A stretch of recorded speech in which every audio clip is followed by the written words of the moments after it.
கடந்த 14ஆம் தேதி மத்திய அரசு மாநில அரசுக்கு ஒரு அறிக்கையை அனுப்பியிருக்கிறார்கள். அதுல ரொம்ப வசதியா திராவிட முன்னேற்ற கழகம் எப்பவுமே அறகுற செய்தியை, அது பொய் செய்தியை மக்களிடம் ஒரு பரபரப்பை உருவாக்குவதற்காக செய்வதில் தேர்ந்தவர்கள் என்பதில் எந்த சந்தேகமும் கிடையாது. அரசாங்கத்தை எப்படி அறகுறையா நடத்துறாங்களோ அதே மாதிரி டெல்லியிலிருந்து வந்த அறிக்கையை கூட அரைகுறையாக எடுத்துக்கொண்டு வேண்டுமென்றே பிரதமர் மோடி அவர்களுக்கு களங்கம் கற்பிக்கின்ற விதத்திலே பொய் பிரச்சாரத்தை மேற்கொண்டிருக்கிறார்கள்.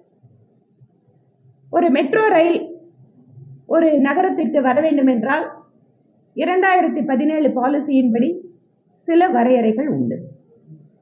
இப்போ உதாரணத்துக்கு கல்லூரியில மனு போடுறோம் அப்படின்னா +2ல பாஸ் பண்ண சர்டிபிகேட்டை வைக்கணும். இதெல்லாம் அடிப்படையில் இருக்கக்கூடிய விஷயம். இல்ல ஒரு குறிப்பிட்ட கோர்ஸுக்கு அப்ளை பண்ணணும்னா 60% இருக்கணும் அப்படிங்கிற ஒரு வரையறை இருக்கு அப்படின்னா அந்த 60% மார்க் வாங்கினவங்க அதுக்கு மேல இருக்கிறவங்க தான் அப்ளை பண்ண முடியும். நான் 55% தான் வாங்கியிருக்கேன், ஆனா அந்த காலேஜ்ல எனக்கு சீட் கொடுக்கணும்னு நான் அப்ளிகேஷன் போடுவேன்.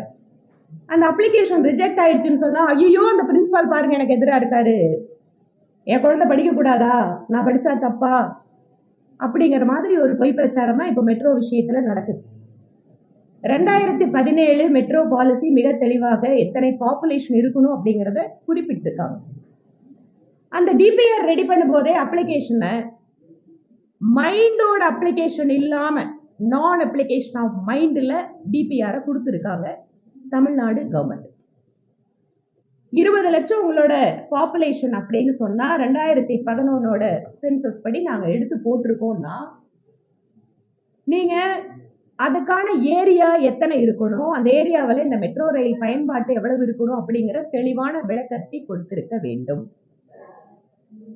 எதுவுமே இல்லாம நீங்க நாங்க பாப்புலேஷன் 2011 குறிப்பிட்டுருவோம், அதுக்கு பின்னால லோக்கல் பிளானிங் ஏரியாவில் இத்தனை லட்சம் பேர் இருக்காங்கன்னா, இல்ல கோயம்புத்தூரை சுத்தி இருக்கிற ஏரியாவெல்லாம் சேர்த்து நாங்க 1531 ஸ்கொயர் கிலோமீட்டர்ல இதுல பலன் பெறணும், அதனால இந்த ஏரியா இருக்கு, அதனால நாங்க அந்த பாப்புலேஷன் எங்க கணக்குல எடுத்துக்கோங்க அப்படின்னு சொன்னா கூட மெட்ரோ ரயில் வரக்கூடிய ஏரியா அப்படிங்கிறது 257 ஸ்கொயர் கிலோமீட்டர்.